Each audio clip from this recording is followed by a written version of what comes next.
அன்பு நண்பர்கள் அனைவருக்கும் வணக்கம். இப்போ நம்ம துபாயில் ராமர் கோயில்கிட்ட இருக்கிறோம். இதுதான் ராமர் கோயில் புதுசாக நாளைக்கு இனாக்ரேஷன் ஆரம்பிக்கிறாங்க.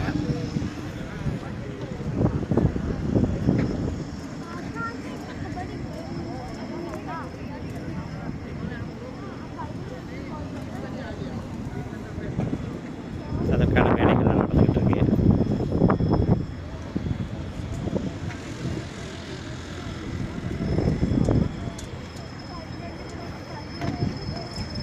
இன்றைக்கி குத்துவிளக்கு பூஜைகள், இந்த பூஜை முறைகளுக்காக அரங்கம் தயாராகி கொண்டிருக்கிறது.